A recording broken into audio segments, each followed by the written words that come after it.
Maintenant, on va voir un autre algorithme qui s'appelle l'analyse discriminante linéaire, qui va prendre une approche totalement différente pour essayer de résoudre le problème de la classification. OK. Donc, notre fonction discriminante, qu'est-ce qu'elle fait? Elle calcule, en fait, W transpose fois X plus un biais W0. Puis ça vérifie si c'est plus grand ou égal à 0. OK? Puis une façon équivalente de faire ça, en fait, c'est juste dire, je vais prendre W transpose fois X, puis je vais regarder est-ce que c'est plus grand ou égal à moins W0. OK? Puis là, on espère que ce seuil-là, il va nous permettre de séparer correctement les éléments de la classe 1 de ceux de la classe 2, si on fait de la classification binaire. Okay. Puis faire W transpose fois X, c'est faire une projection. C'est prendre un vecteur X puis le projeter sur, dans ce cas-ci, une droite. Okay. Donc en fait, quand on fait de la classification binaire, on cherche la projection, okay, qui est paramétrisée par W, qui est contrôlée par W, qui est telle que je vais être capable de bien séparer mes données avec d'un côté du seuil les éléments d'une classe, puis de l'autre côté les éléments de l'autre classe. L'analyse discriminante linéaire va faire un peu ça, mais en fait, ce qu'il va tenter de faire, c'est pas de séparer chacun des points individuellement, mais plutôt de séparer la moyenne des éléments X, des entrées X qui appartiennent à la classe, disons, par exemple, 2, de ceux qui appartiennent à la classe 1. Okay? Donc ça, ici, je peux l'écrire comme W transpose fois M2 moins W transposé fois M1. Okay? Donc ça, M2 fois W, puis, M1, c'est quoi? C'est, je vais prendre tous les éléments X qui appartiennent à la classe C1. Donc c'est ça que cette notation-là dit. Je vais prendre tous ces éléments-là, puis je vais les sommer ensemble. Puis finalement, je divise par N1. Fait que finalement, je fais la moyenne de toutes les entrées qui appartiennent à la classe C1. Puis M2, c'est la même chose, sauf que je fais pour la classe C2. Simplement. Et donc, l'analyse discriminante linéaire, ce qu'on va essayer de faire, c'est dans le fond, prendre la projection de la moyenne des éléments qui appartiennent à la classe C2, puis s'arranger pour que ça, ce soit pas mal plus grand que, ou que la différence entre cette projection-là soit grande avec la projection de les éléments qui appartiennent à la classe C1 sur W. Okay? Donc, je veux que la distance entre la projection de M2 sur W et la projection de M1 sur W soit la plus grande possible. Okay? Donc, OK, on pourrait essayer d'optimiser ce problème-là. Bon, un des problèmes, en fait, c'est que si on veut que cette expression-là soit, ici soit la plus grande possible, ben, je peux prendre mon vecteur W, puis peu importe dans quelle direction il pointe, je vais juste multiplié par un chiffre qui est de plus en plus grand. Puis là, la différence ici va augmenter de plus en plus. Fait que là, il faut que j'ajoute certaines contraintes à mon problème. Une première contrainte qu'on pourrait faire, c'est de dire, ben, en fait, W il va être de norme 1. Okay? Donc, mon vecteur de classification, il va nécessairement avoir une norme de 1, finalement. Fait que ça veut dire que je ne peux pas juste prendre mon vecteur, multiplier par un scalaire, puis grandir ma quantité autant que je veux. Je peux juste déterminer dans quelle direction il pointe. C'est ça que mon problème d'optimisation est contraint juste à faire ça. Puis là, on peut essayer à ce moment-là d'optimiser juste avec cette contrainte-là, mais ce qu'on observe en pratique, c'est que la solution qu'on obtient n'est pas très satisfaisante. Okay? Puis on va voir tantôt pourquoi. Donc l'analyse discriminante linéaire, en fait, elle ajoute un autre problème, qui est une autre contrainte dans mon optimisation, qui est de dire, ben en fait, je vais aussi m'arranger pour que la variance à l'intérieur de chacune des classes de la projection de mes points par rapport à la moyenne des projections soit la plus petite possible. Okay? Donc, YN ici, ça va simplement être W transpose fois XN. Donc, c'est prendre XN, mon entrée XN, puis la projeter sur W. Puis, je vais m'arranger, finalement, si je prenais pour tous les éléments d'une classe, donc là, c'est la formule en général, mais par exemple, pour la classe 1, okay? Je vais m'arranger que si je prends toutes les projections de tous mes points de la classe 1, ben, la variance de ces chiffres-là va être la plus petite possible. Okay? Donc, finalement, une projection, on va mettre tout dans un même endroit, autour de valeurs très similaires, les projections que j'ai pour la classe C1 et pour la classe C2. Mais je vais m'arranger finalement pour prendre ces deux parties-là de mes projections puis de les séparer le plus possible. Okay? Donc, on va faire des espèces de clusters de projection pour chacune des classes, le cluster qui est le plus petit possible, mais on va séparer ces clusters-là le plus possible. Donc, c'est ce qu'on essaie de faire avec l'analyse discriminante linéaire.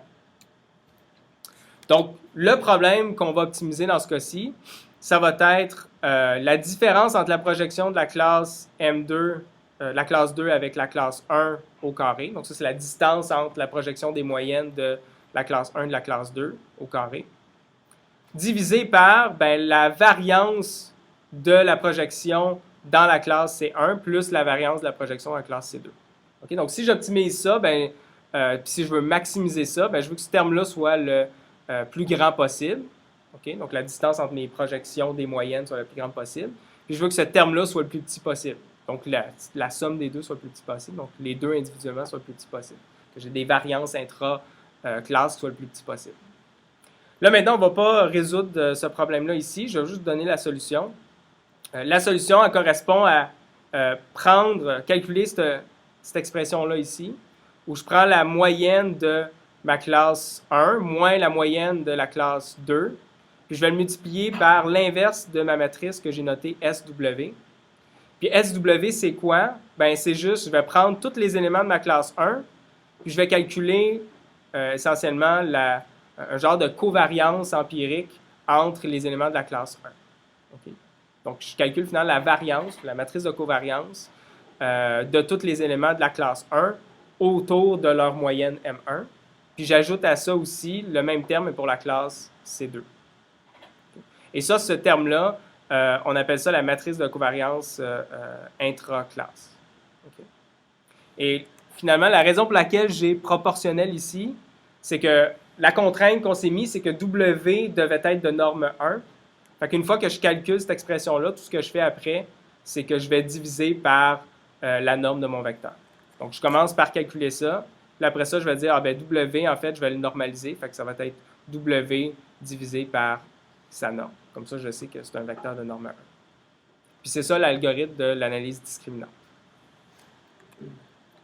Une autre chose que je vais ajouter, c'est qu'en fait, le terme qui est juste en haut, on peut le voir comme une espèce de terme qui correspond à la variance interclasse. Okay? Donc, à quel point est-ce qu'il y a de la variance entre les projections moyennes des différentes classes? Puis ça, on va appeler ça de la variance interclasse. Donc, je vais le mentionner ici parce que si vous lisez entre autres dans le livre, là, vous allez voir que ce terme-là est mentionné.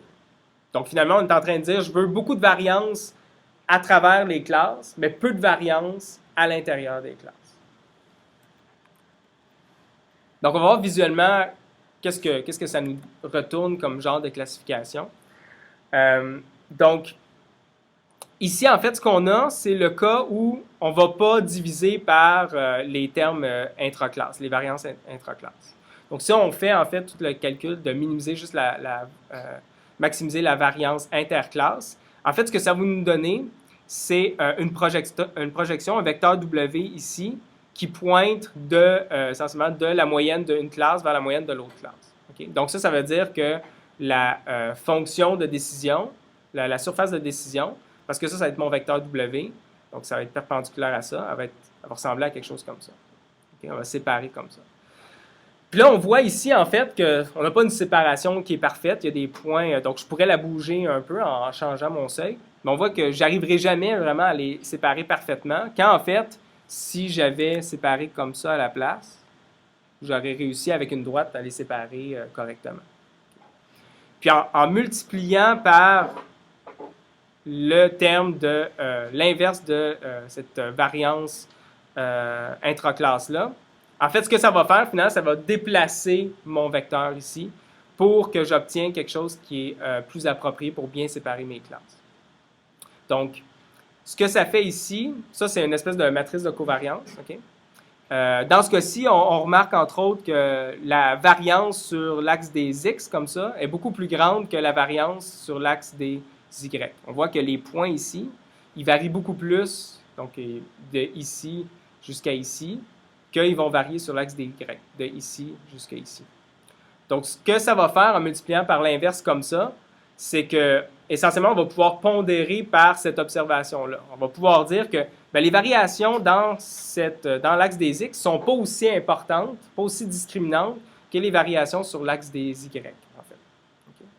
Donc, dans un cas idéal où ma matrice W, ma matrice S de W, ce serait une matrice diagonale, c'est-à-dire que finalement, j'aurais deux gaussiennes qui sont alignées, dont la forme ellipsoïdale est comme alignée avec les axes. Quand je multiplie par l'inverse de ça, donc par exemple, imaginons que S de W soit quelque chose comme, pour l'axe des X, 10, j'aurais une variance de genre 10 sur cet axe-là, puis seulement 2 comme ça ici. C'est pas nécessairement le cas. Ah, peut-être. En tout cas, c'est de cet ordre-là. Puis imaginons que dans ce cas-ci, pour simplifier, ma matrice de covariance, c'est exactement, j'ai des zéros sur la diagonale. Si je calcule l'inverse de ça, ben c'est juste faire l'inverse sur la diagonale. Fait que je vais avoir 1 sur 10 ici, puis 1 sur 2. Puis quand je vais multiplier par ce vecteur-là, finalement, le premier élément de mon vecteur, OK, donc ça me donne mon vecteur ici. Le premier élément de mon vecteur, il va être finalement divisé par 10. Fait que je vais rapetisser beaucoup l'étendue de mon vecteur sur cet axe-là. Puis on voit effectivement que sur l'axe des X, il est passé de quelque chose comme ça à quelque chose comme ça. Puis ici, à la place, j'ai une demi ici, je vais diviser beaucoup moins sur l'axe des Y. Okay? Donc, ça va faire que relativement, finalement, mon vecteur va s'écraser sur l'axe des X par rapport sur l'axe des Y. Donc, c'est ça l'intérêt de finalement cette matrice-là, d'essayer de tenir en compte le fait que les différents axes vont varier différemment, ils vont prendre des valeurs sur une échelle qui est différente, puis on va essayer de tenir ça en compte pour savoir mon vecteur W, comment est-ce que je devrais varier l'importance qu'il accorde aux variations sur l'axe des X versus l'axe des Y.